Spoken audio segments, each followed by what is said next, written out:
Right. Good evening. I hope you're all doing well. Today we're learning Maseches Bava Metzia, Daf Ayin Hey Amid Beis, as well as Daf Ayin Vav. We're starting at the Mishnah on the bottom of Ayin Hey Amid Aleph, 3 lines from the bottom. And in Yirtzeh Hashem, assuming that we get there before Mar starts, we'll be heading to the words Tani Tana Kami de Rav, about 10 lines from the bottom of Ayin Vav Amid Beis. That's the goal. In the event that we get stuck, the last 20 lines that we will be learning are all one brisa. So we'll just stop at that earlier point and then pick up tomorrow night. It is very likely that that will happen. We'll just see how far we go. The Mishnah writes on the bottom of Ayin Hey Amid Aleph as follows. Omer Adam lechaver nachei shimi va'anachei shimach. I'll work in your property, you'll work in mine. Or ador imi va'ador imach. Or again, different types of working, plowing or hoeing, different things to do to the ground. If we're doing the same work, no problem. But below Yomar, what you cannot say is nachei shimi, I'll do work X for you, va'ador imach, and you'll do work Y for me. We can't barter in different labors. That's not allowed. Or the opposite, ador imi va'anachei shimach. That's not allowed. Top of Ayin Hey Amid Beis as well.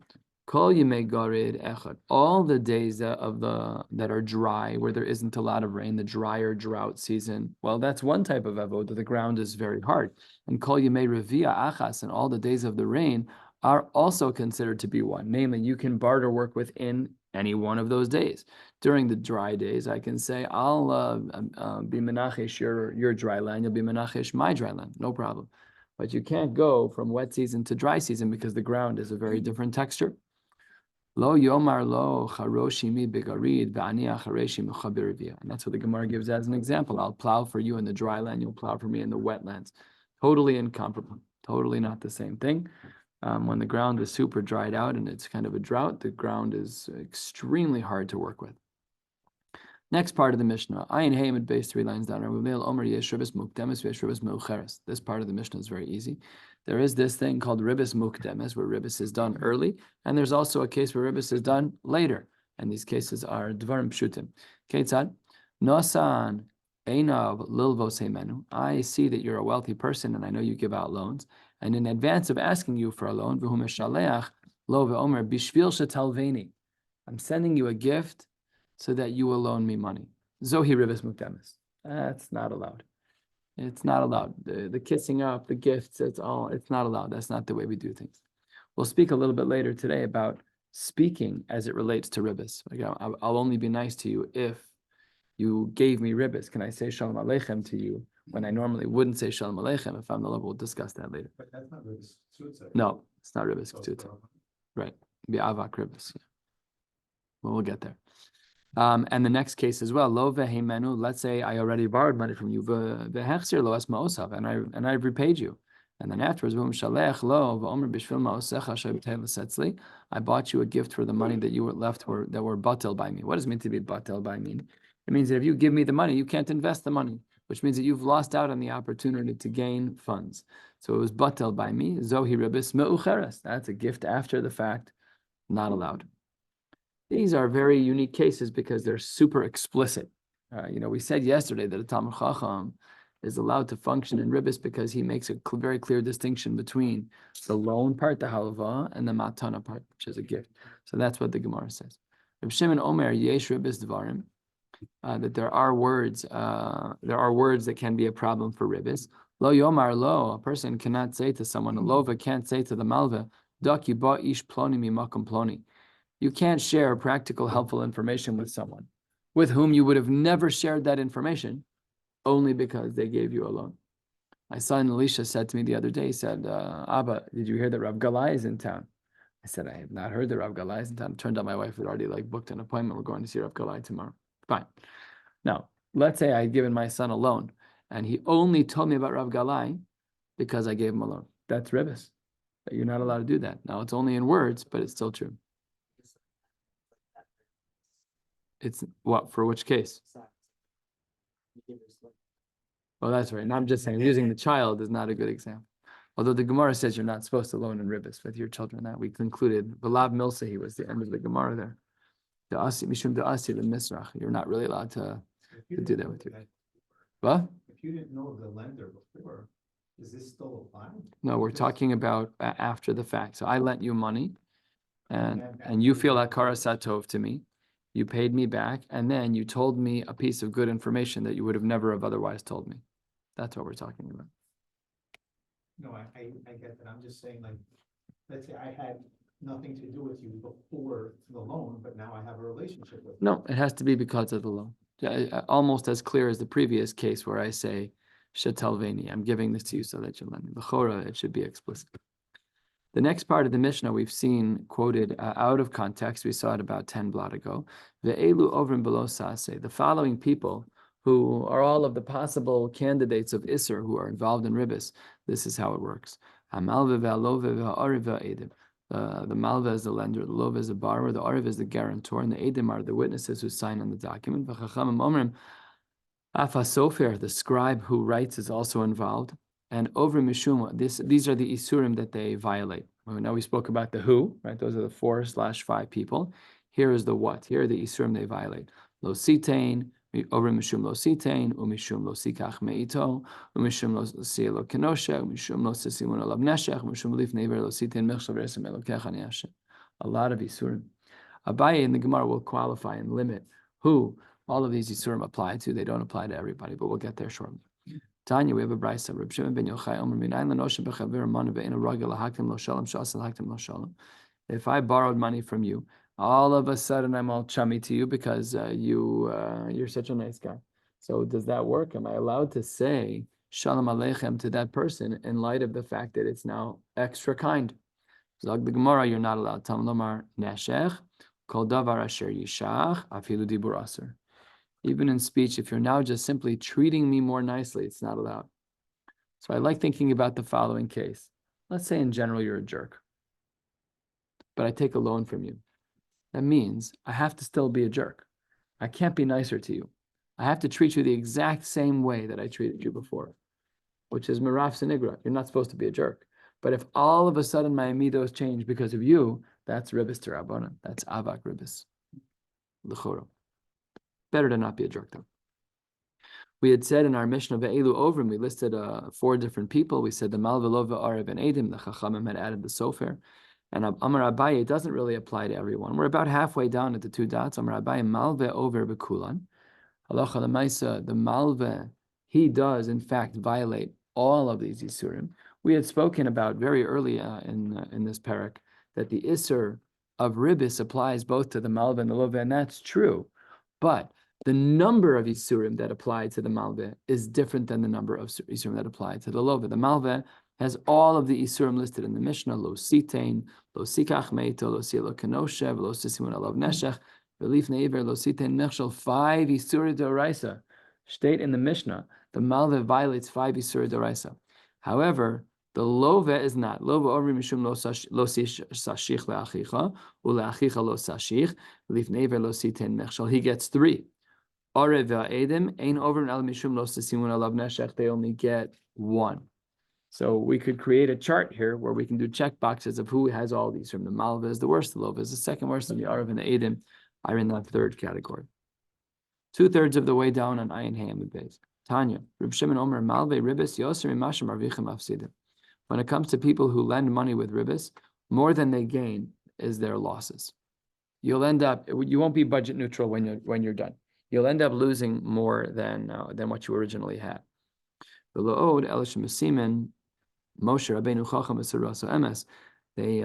call Moshe Rabbeinu a chacham, and they might call the Torah emes. This is a little tongue-in-cheek. Oh, Moshe is such a chacham. Torah so emes. Let's see. What is this tongue-in-cheek language? If Moshe knew what the profit margins were of loaning with ribis, lo haya kosvo. He never would have put this pasuk in Chumash, which is really interesting. He didn't put it. Exactly. What? He didn't put it. Exactly. No, these are their Leitzanim. These people are not from. Yeah, this is crazy town. This is not obviously Moshe Rabbeinu saying we don't decide what goes in Chumash, but what he is saying in the Gemara, this is really a truism, is that a person out their own svara would never limit loaning with ribis. You needed an Eibishter to come in and overlay what the human wanted. That's what seems to be the case in the Gemara. The assumption of the Gemara is, again, the assumption is coming from the lens of those who are Malvei Ribis. But it seems to be that, and just look in secular law. Is there a law you can't charge interest in secular law? No, of course not. Now we know from the Sheva Mitzvos B'nai Noach that there's a requirement for din, that they have to have a beis din. Doesn't say what the rules have to be, but I've never heard of any other system in the world that, I mean, I'm sure there might be some. Well, they have the same deal. They have rivers too. Worse. They don't They Wow. don't pay it, they don't lend with it, they don't pay it, nothing. Wowzers, okay, They good. have also Muslim banks. That's why the Jews are money lenders. It's actually more kind of like. They relied on our heteriska. I can take them. No, That because. the Jews were allowed to talk about. Yeah, Achifa, they, Oh, Christians wouldn't, especially in the Christians, that's where they brought it from the Jews. beautiful. It's interesting that that's the one mitzvah that they took. The Christians, that's the one mitzvah that they took. That is very interesting. Some of them took bris milah, Yeah. but it's not on day 8. They're like super loosey goosey about it. I'm like, if you're gonna do it right, you know. Some poskim don't like doing the bris of a guy on day 8. Gives credence. Confusing. It gives, Someone will come it just and gives- say, it just- I saw it 8 day old. yeah, it just gives credence. Right. So it's not us, or it's just you should try and like kind of Very confused. try and scaffold. There shouldn't be anything confusing. Like if both parents are Christian or whatever, both parents are goyim, like there's zero ritual, like mamish zero. Huh? So if a rumor would begin to spread and someone says, I'm absolutely certain it was there on his 8-day birthday Yeah, and he had circumcision. yeah. It's just A little confuses confusing. others. So I had a case that happened this week. I had in my notes that a family was not Jewish, and I went to the bris. The mother is wearing a necklace that says in Hebrew, Miriam. Her mother is the daughter of a survivor. And I Uh-oh. couldn't like, Uh-oh. Why did you have that? why did I have it in my notes? So I pulled over the father before the bris and I said, I had something in my notes that your wife converted. He said, no, Jewish all the way through. It must have been my mistake, but I was in like a halachic quandary for a good couple minutes there, and I made brachos in the end because I had no, I must have made an error in my because I couldn't find those are my normal questions I ask families, but it's really odd. But they were like telling stories, and they came from Europe in 1930. Like, I'm like, okay, you're Yidden. It's just what it is. It's not my notes. Okay, let's continue. There is a discussion in Shulchan Aruch, I should say. The Raman Shulchan Aruch writes you're not supposed to do a circumcision for a guy, but the Shach in Yoredea writes that it's okay as long as you're not doing it for free because of the Isra of Lo Sechanim. I wasn't offering to do it for free. I was offering to do it for profit. So I have the same price point for Yidden and for Goyim. Just with Jews, I'm flexible, and with non-Jews, it's a business like any other transaction. You go to the Apple store. What does the item cost? Here's my money. Pay for the item. Get the item. So that's just much more businessy. Give it an invoice, and that's itemized. You know. Okay. Where are we? Oh, here we are. Kiyasav Rav Dimi, Amar Minayin Lenosh Bechaver Manu V'Yodea She'ein Lo She'asr La'avor Lefan. A very sensitive halacha. If you owe me money, and I see you on the street, and I know that you don't have the cash to pay me, I am not allowed to hover around you, making you feel bad. Talmud Lomar Lo Silo Kenoshin. Very beautiful idea. V'Ami Bravasi Damre Tarvai. Call Danu B'Shnei Dinin. There, anyone who does do, Ki'ilu Danu B'Shnei Dinin. Someone who does this where they're not nice and they hover over the lova when the Malva knows he has no money, they're basically it's like two punishments. Shneimar Hirkavta and Nosh L'Roshenu, Banu Ba'eshu B'Mayim. The two punishments, Eish and Mayim. And what is L'Roshenu here? L'Roshenu doesn't mean what we typically say that it means. Rashi here explains that the word Roshenu is from the word Roshiyah, which means to oppress. So here, Kavta Anosh L'Roshenu, when you create a scenario where you're pressuring this person, it's like a double punishment of Eish and Mayim. And this requires perush. Let's say that I have money and I lend them without having edim. So what's the din? Over mishum velifnei iver lo sitein michshol. Unbelievable. Because on the one hand, you have a mitzvah to loan money to Jews, and at the same time, if you do so without edim, you're violating the Isra of lo yilifnei iver lo sitein michshol. Why? Because the loveh who borrowed could easily just deny the fact that you loaned them money. And there's nothing stopping. It's just he said against he said. That's it. There's nothing. That's an unbelievable thing. The lifnei iver lo sitein michshol is against someone lying. I could understand if you again you give yain to a nazir, trever dinar, or the gemara in Avodah Zarah, but this is a very unique application. Rish Lakish takes it further. Rish Lakish Amar, last of the short lines on Ayin Hamid Beis. Gorim klala la'atzmo. That's what the Gemara says, that there's a type of klala, there's a silence because of your lies about the tzaddik who you oppress. So what we're talking about over here is, again, when someone lends without edim. And let's talk about a practical story where this took place. Amar le Rabbanan the Ravashi. Amru le Rabbanan the Ravashi. Kamekayim Ravina kol mad amur Rabbanan. Ravina keeps every halacha. Sounds like a low-level accolade. No? I don't know. I don't know. Shalach le. More nuance. I'm sure it was on a higher level than respectfully than any of us in this room. I'm sure. Even the Rabbanan. I doubt that. It's not what it means. But that's what the Gemara seems to say, and we'll see the example shortly as to what Ravina kept. So they tested Ravina. They wanted to see if he actually kept kol mada amar Rabbanan. Shalach le b'hadei panya demale shabsa. They reached out to him on Erev Shabbos, and somebody said, "Lishtar li mara sara zuzi. I need 10 zuz. The Yisrami li ktina de arlim is, but I found a small piece of property that I wanted to buy." So what did Ravina do? Shalach le. No problem. I'm happy to help. But first, Nesi Mar Sadeh, the Nichtav Ksaba. We first need to bring Edim. That was the din we just learned, that you're not allowed to lend without Edim because it's Lifnei Iber Lo Sitein Michshol. Shalach le afilu onanami. Rav Ashi says to Ravina, even me? We're best friends. What do you don't trust me? So look at his answer. Shalach le kol shekain mar. You, Rav Ashi, all the more so. But not because you're not trustworthy, but rather the tarid begirse, because you're constantly steeped in learning. And mishle vigorem klala la'atzmi, and you might forget to pay me back, and that will cause a klala for me. So all the more so for people who learn. Just goes to show you the bar of learning is so high that we should get lost in our learning. It's not the way I learn. It's not the way many of us learn. It's meant to be on such a level where we are just completely engrossed. It was like that chutzpan Yaakov snuck a camera into Rav Elyashiv's trailer and ran the tape for 30 minutes. They ran a camera behind him. And he sat there. He didn't pick his head up one time from the Gemara for a full 20 minutes. Not one time. Try it. Not one time. It's a darga. It's a darga. It's like the story, I think it's a story in the Gemara. One of the Amoraim who poked out his eyes because he looked out of his Dalet Amos. There was like a story like that. Pretty sure I saw that in the Gemara somewhere. Don't know. Okay, next. Let's finish up the parak. I'm very excited to finish up the parak. Tanura, we should have a siyum right now on Shas, just right here. Tanura Rabbanan. There are 3 people, much as you scream, you will not get anything. No response from Bezdin. If in fact you lent out money without Edim and it's your fault, Bezdin's like, sorry, buddy, you should have thought about that before you gave the cash over. That's the din. We don't lend money without Edim. Do your job. Which we're going to analyze in the Gemara. And lastly, a person whose wife completely rules over him. All of these scenarios, the Gemara says, it's tzoakin ve'ena ne'enin.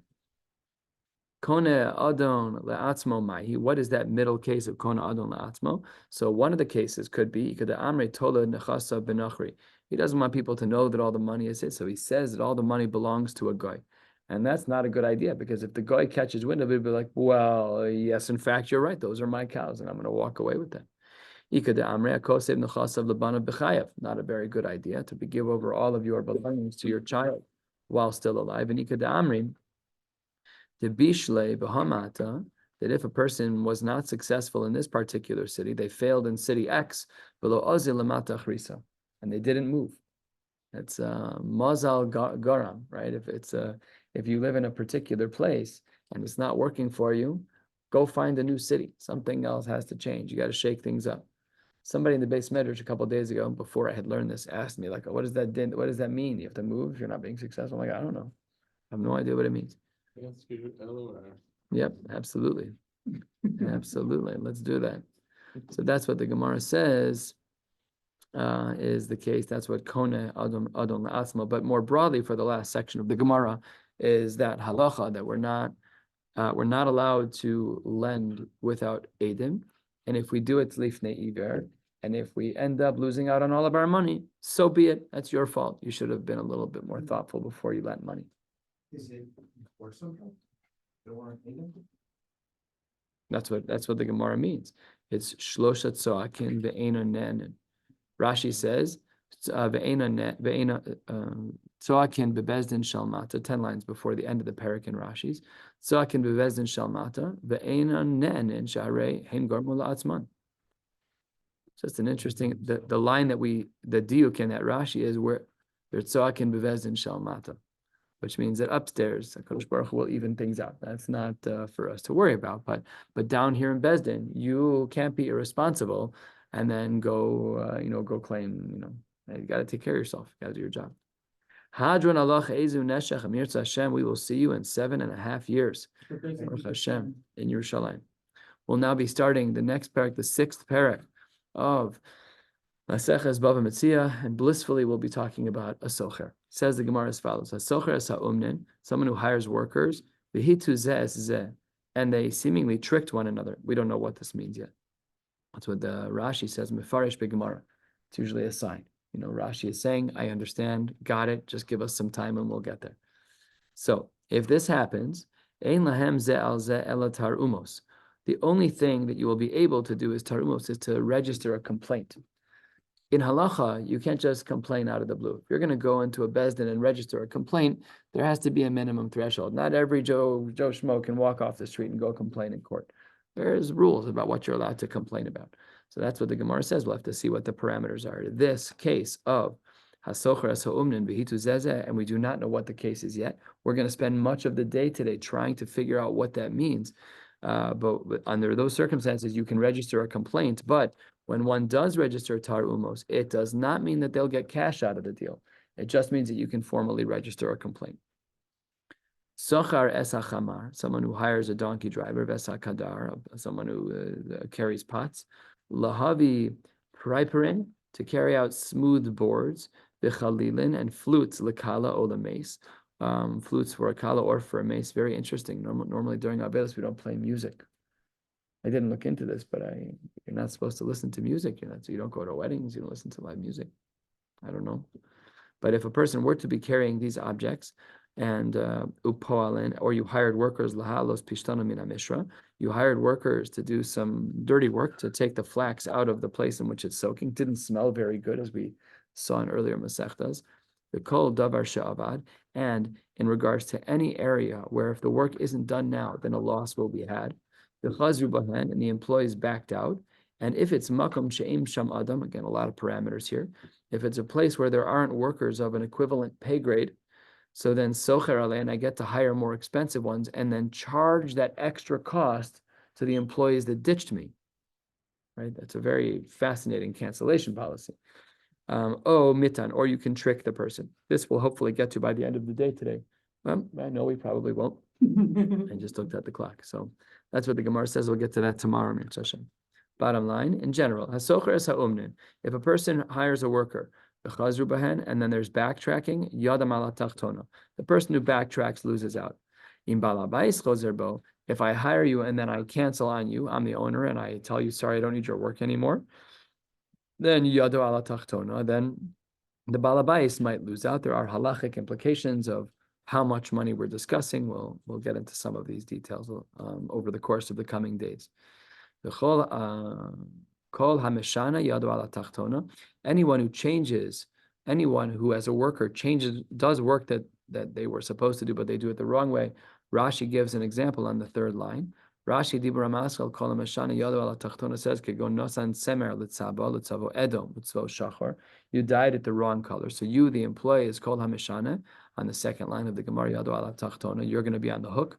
But anyone who cancels, any workers who cancel, yadu ala tachtona, you too are on the tachtona. Okay? So the Gemara had said, if you look at the opening line of our Mishnah, you can keep a hand there. It says, "Hasocher es ha'omnen b'hitu zeh." So our Gemara says, "Chazru zeh bazeh loktani elahitu zeh te'atu po'alem ahadade." The language seems to be b'hitu zeh that the workers were tricking one another. So says the Gemara, what do you mean the workers were tricking one another? You hire the umnin, and they were tricking one another. So the Gemara says, hey chidami, what is the case? What does it mean that they were tricking one another? So says the Gemara in Ayin Vav Amid Aleph on the 5th line, to Amar Le Balabais, a man says to one employee, Zil Oger Li Poalim, I hired a director of operations. right? And that director of operations has to go hire other employees. And the worker that I hired, let's call him Chaim the worker. So Chaim the worker tricked the new employees. So there we have a trickery between multiple employees of the owner. So if I'm the owner, Phil's the owner, Chaim's the employee, between Chaim and the new hires, there's some trickery happening. So that's what the Gemara says, that might be the case of the trickery. So says the Gemara, Hechidami, what kind of trick took place here? If I, the owner, said, look, I'd like you to hire them for $4 an hour, and my director of operations said, Amar Lahu b'tlasa. No, I'm only paying you 3. So he goes over to Reuven, Shimon, Levi, and Yehuda, and Chaim says, we're hiring for 3. He's trying to pocket $1 per hour per person. A little bit scandalous. So then the Gemara says, if that's what he communicated to the workers, if that's what the director of operations put in the job description, so then tarumos mayavidite, why would we give them the latitude to make any complaints? Savur v'kabil. They heard the deal and they accepted it. They didn't know that the Balabai said 4. All they heard was the director of operations saying 3. Director of operations said 3. The guy said, sure, I need work. Don't tell me that you can now go complain. You can't complain. We'll see soon that this isn't such a pasha story. And Ida Amar the reverse. Ida Amar le Balabais Bitzlasa. Had it been that the owner of the business said, I'd like you, my director of operations, to pay $3 an hour. V'azal ihu. But the director of operations told the workers, Amar luhu be'arba. So hechidami, what's the case? Either Amar luhu scharchem alai. If the director of operations took responsibility for that extra $1, because in my business structure, I charge $3 an hour. I pay $3 an hour. You added another one. But if you say scharchem alai, if the director of operations accepts responsibility for the higher salary, then nasiv le mididei, nasiv lu mididei. That's his responsibility to pay. That's not anybody else's. Where do we see this? The Tanya, we have a brisa. If I hire a worker to do work in my field, and I actually show him what I want him to do in my neighbor's field. So what's the din?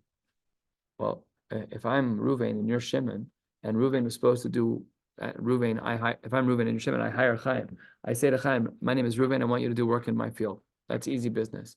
But if I'm Reuven and this is my property in Yerchaim and I said, go do work in Shimon's field, do I have to pay for that? That's schar chemalai. That's what the Gemara says. No saying those schar mishalim. Yes, of course you have to pay. And also a side din that we're not going to focus on. Not only that, but Shimon also has to pay for the benefits that he got. I felt that he didn't ask for it. We're not going to analyze that now, but that's an interesting din. And how does that even work? What if he doesn't want it? Assuming it's a shevach. Assuming it's a shvach, but You don't find this in second. No. But even shevach, how do you define that? When I first moved in, when I first moved into my house, I didn't have an alley separating my backyard. When I first moved into my house, there was no fence separating my yard from my alley. So we built a fence. I built a fence. What if somebody built it for me? Would I be chayav to pay? It's a shvach. I think in Jimmy Torah, yes. Good. So now what if they made that fence 8 feet instead of 6 feet? Right. So then how do we draw that? So that's why we need Rishonim. But it seems to be that where there is, I'm going to use my own words here, where the efforts that Reuven asked Chaim to do for Shimon were of a reasonable shevach, then you would be on the hook to pay for that. Fence is still good. What? Exactly. An 8-foot fence is good. It may not be exactly what you wanted. Yeah, but I shouldn't be put out more than I have to be. Oh, you Just say. on the upper limit. I have to pay, but I don't know the Mhm. details, but it's definitely a din. We've seen this idea with Sheva, where the Shimon has no idea what's going on. He's still required. yeah. But I can't imagine it exists. Yeah, in secular law, also just from the Mishnah in secular law, if I have an employee who backs out on me and I hire a new employee who's now out of my price range, you don't go back to the ex-employee and say you owe me money. Like that also doesn't transfer over into modern law, into halacha. No, into modern law. Yeah. So basically the Gemara right now is a little bit torn. Why is the Gemara torn? Because we don't understand the first line of the Mishnah. What is the case where we say that there's fighting between the workers and that they're only allowed to make tarumos? It can't be the case where they know the price. So what is it? The Gemara is going to provide 5 answers, and I think we're going to stop once we get to the 5th answer, which is on the top of the next page. Here's answer number 1 as to how to explain the first line of this Mishnah. Lo tzricha de amar lahu scharchem al balabais. Says the Gemara that he gave them a different price. He gave them a higher price, and he says that the balabais is going to pay. Says the Gemara, well, that may not be so fair, but lechse poalim hechi miskari. Well, let's go see what's normal. Like we just have to just go follow the market value. So the Gemara, you can't. Lo tzricha de ika de miskar, should be miskar. De ika de miskar be'arba. Some people get hired at 4 per hour. De ika de miskar be'tlasa. De amrulei ilav de amrslan be'arba. The argument of the workers could be that if you didn't tell me 4, tachinanu miskarinan be'arba, I would have definitely worked very hard to go find 4. So in a case like that, I feel like it's not fair. And you told me 3 when the balabai said 4. It's not fair. You sold me a bag of air. It's not right. Ibai sema. Another possibility is like this. Hacha bebalabai saskinan. This is not clear from the Gemara. What this line means is that we're talking about workers who own their own properties. They own their own properties, but when it's lucrative enough for them to do work elsewhere, they'll do it. So let's say I own my property and it's churning out whatever profits that it makes. But I also have free time and I'm good at working the land. So you hire me to run your property. So I own property X, but I'm working on your property. I only worked for you because it said 4. But if it would have been less than 4, Habazila ban milsa liskuri, I never would have done it for less than 4. Well, I have a property. I've been making money. So why would I do that? That may be where there's tar umos. Answer number 3, halfway down on Ayin Vav and Aleph. Really, we're talking about poalim, we're talking about regular workers. And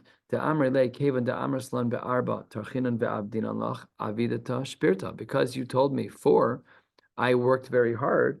Now you should owe me 4 and not 3. So says the Gemara, well, that's fine. And if in fact they really did do all that work, and they did an exceptional job, then we would be obligated to pay them. So let's go check out their work. Says the Gemara, we can't. Why not? Because Birivka, Rashi says right next to where we are, Rashi says halfway down in the Rashi's, Dibur Hamaschel Birivka, Shechafru Charetz, Sivivos Sadeh, that they dug a ditch around the whole field. Ve'ein malachta nikeres, kegon demalu mayak demasayim bazel. They dug a ditch and they filled it up with water. So they dug a ditch. It's kind of like a moat, but it's around a field. But it's the similar idea. Says the Gemara, we didn't know about the water yet. Rashi foreshadowed. Rivka nami made a yediyah. Just go look at it. See how that is. It well dug? Did they line it properly? Did they waterproof it? Just go take a look. Says the Gemara, demale maya velo yediyah. We just can't see. So that's case number 3, where the workers will have tarumos. Here's case number 4. This is more of a long-winded response because it gets into a little shakla v'tardim. Another possibility, 2/3 of the way down, is the olam da'amar le balabayis be'arba. Really, the owner said, I pay $4 an hour. Ve'azal ihu amar lehu betlasa. This was the case we saw earlier, which we said, okay, but they agreed to the 3. So the Gemara says, udika amr savur v'kabil. When they heard 3 and they accepted 3, the problem is the amar le, where the workers say, leis lach al timna tov mi ba'alav. You don't have a rule based on the pasuk in Sefer Mishlei that you should treat people nicely. You should treat people the way that you'd want to be treated. Pashut, that's true. So you should be treating me nicely. So once they hear that it should have been 4 and they were only given 3, even though they agreed to the 3, it's still not right. It's still not right. Fine. Says the Gemara, we need to analyze something. Pshita, the following is obvious. If I, the owner of the property, said, I pay $3 an hour. The Azal Ihu, my director of operations, said to the workers that he was hiring, Omar le be'arba. The Amre le, they said back to him, Kimosha Omar balabais. We want to follow whatever the balabais said. So da'ataihu iluya. They Pashut were following the balabais. They knew what was going on. Ela I Amar le balabais be'arba. If the balabais said 4, v'azal ihu, and the worker and the director of operations said Amar lehu b'tzlasa, the amre kimash Amar balabais, and that number was a higher number, mai. Do we say adibura dide kasamche, that they're relying on the words of the director of operations and therefore they get paid 3? De amrinan le, they say mehemnes lon dehachi amar balabais. They trust that he's just parroting what the balabais said. O Dilma, 7 lines from the bottom, adibura the balabais kasamche. Perhaps they're speaking about the language of the balabais who said 4. How do we know? When they say, this is the dialogue. The director of operations says to the workers, I'm hiring people at $3 an hour. Though a bunch of workers say, yes, whatever your boss says. But we don't know. They didn't know what the boss said. So how does that work? So Tashma, we're going to try and bring a raya as to who we follow. Do we listen to the director of operations or do we listen to the balabais? Says the Gemara Tashma, we know that when it comes to the world of a woman accepting a get, there's a whole host of ways that she can get divorced. Obviously, she can get a get handed to her directly. One is called holacha and one is called Kabbalah. Kabbalah is where she sends someone to receive it on her behalf. So let's say you have Rachel who's divorcing Reuven, and Rachel sends Chaim to go pick up the get. That's Kabbalah. When Reuven gives over the get to Chaim, she's halachically divorced. But there's another type of engagement between a woman and a man who are getting divorced, which is called holacha. The woman sends Chaim, but she doesn't accept the get she doesn't have Chaim accept the get from Reuven. Chaim just messages to Reuven, please be holech, go over to her, and then she'll be divorced then. So here's how the dialogue goes. Again, it's very cryptic and very terse, but that's how the Rishonim explain here, and we saw this in Gittin as well a while back.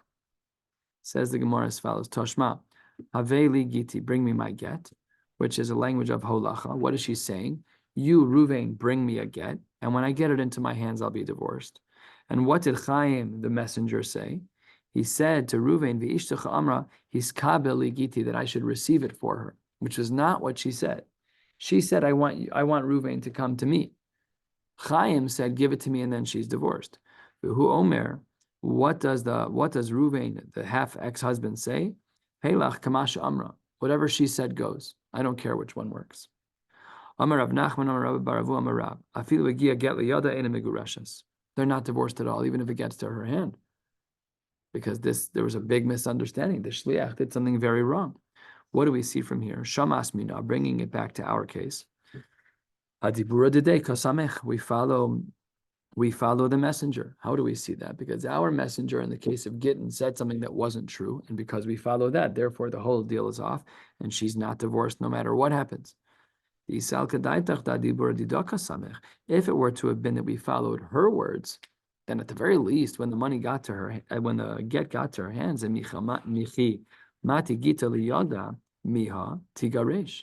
so we therefore see that in the case of Gittin, that we follow Chaim's words. Chaim said that it was Kabbalah. He was wrong, but because he was wrong, he undid his shlichus. Now he's no longer a valid shaliach, and therefore, when the get finally gets to the hands of Rachel, she's not divorced because the shliach did the wrong thing in its entirety. So maybe that's our equivalence. Maybe we can learn from the world of Gittin that we follow the words of the director of operations, back in our case.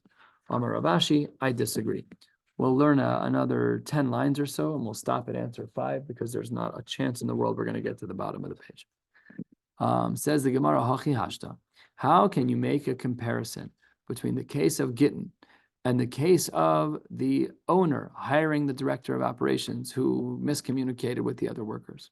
Maybe if the reverse was true in regards to the case of Gittin, where she said, he's kabeli giti. She said to Chaim, go be my mekabel, go be my shliach, and when you receive it, I'll be divorced. Amra, and Chaim, mixes things up when he gets to Ruvain, and he says, Amra, your wife says, haveli giti. Ruvain, go all the way to Rachel and divorce her yourself. V'hu Omer, and then Reuven says, Heilach kamash Amra. In that case, Amar Rav Nachman, Amar Rabbi Baravu, Amar Rab, Mishegia Galiada Megurashes. In that case, we would say she was divorced. Alma da adibura dida. Alma da adibura dida kasamich. There we see that we do follow her words, and that would make sense to do so. And Inami, another possibility is that Mishehigia get liyada megurashes. Had we said that she was divorced, Alma da adibura dide kasamich. There were plenty of ways to understand the case from Gittin, but we didn't understand it that way. Alahasam, in the case that we had, where we said that she's not divorced at all, why was she not divorced at all? That was because that case is incomparable to our case. Why is the case in Gittin not comparable at all to our case of Socher Es Ha'umnin V'hitu Zeh Zeh? Says the Gemara, Mishum de'okar shliach l'shlichuse legamre. He completely messed up. Chaim, the shliach, completely messed up the shlichus. Why? The Amar le shliach lekabala havena leholacha lo havena. He says, I'm a different kind of guy. I'm a different kind of shliach, because he totally messed it up. He's a goner. However, the director of operations didn't totally ruin it. We'll stop here and pick up with the fifth answer to this question of the Tarumos with Hibayis Ema. Mir Hashem will pick up with this tomorrow night. Wishing you all a beautiful night.